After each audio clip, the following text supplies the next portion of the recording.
So do you want to do 135 and then 29-31 and I'll do the opposites? Sure. Because you guys beat up on the Jags, so then you can throw a dig at them if you want, because your Bears beat up on them. It's not fair to pick on the handicap kid. Okay, well, I'm gonna pick on the handicap kid in the Cleveland Browns when it gets there. That So it's fair. It's that fair. was the real reason I said that, because fuck the Browns.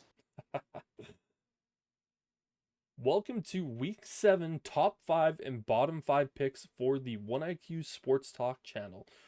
Coming in for our top 5, our number 1 spot remains the same, with that being the Kansas City Chiefs. Coming off of a bye week, didn't have to play anyone, got nice and rested up, completely changing up their philosophy and looking forward to their following game, but remaining at that number 1 spot. In at number 2, another no change, and that is the Minnesota Vikings. They also were on a bye week last week. Gave them a chance to get ready for what could be a very big divisional matchup for them coming forward. But they stay at number 2 as they are one of the only undefeated teams remaining. Moving up to our third spot this week, coming from number 4, it is the Detroit Lions after the utter beatdown that they laid on the Dallas Cowboys.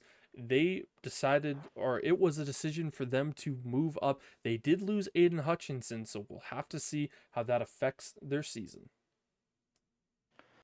At number 4, we have the Houston Texans. They've only dropped down because of such a dominant win by the Lions last week. It was just a quick little flip between 3 and 4 here. Texans had themselves a very good win as well against the Patriots, so no disrespect to them, but for this week, they are our number 4 team.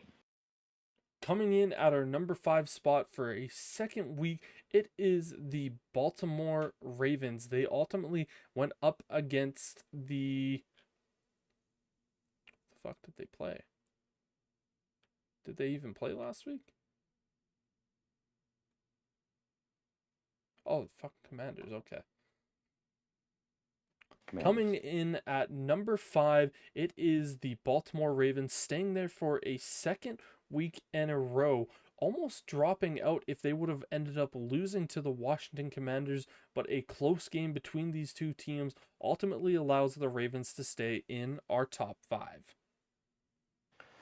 And now for our bottom 5. In at number 28, we have a new addition to the list here, and that is the Las Vegas Raiders, who absolutely were beaten down by the Pittsburgh Steelers last week. And it is just looking bad. They can't find a quarterback, they're injured on defense, and they have now lost Devontae Adams to the New York Jets.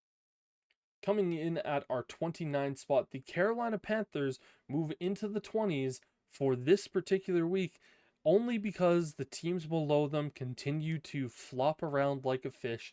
The Carolina Panthers ended up losing to the Atlanta Falcons 38-20, ultimately still keeping them in that bottom 5.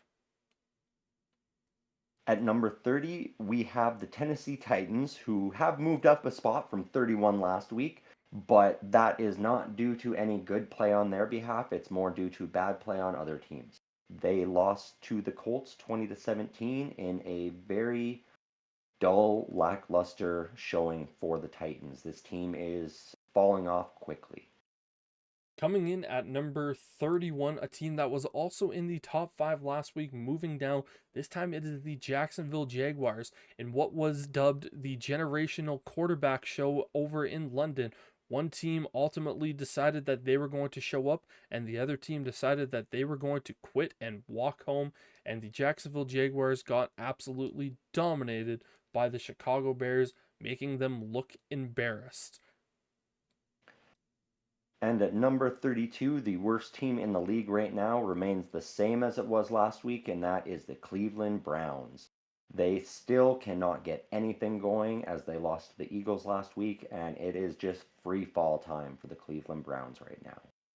Make sure to like, subscribe, and comment on the video. But till next time, peace.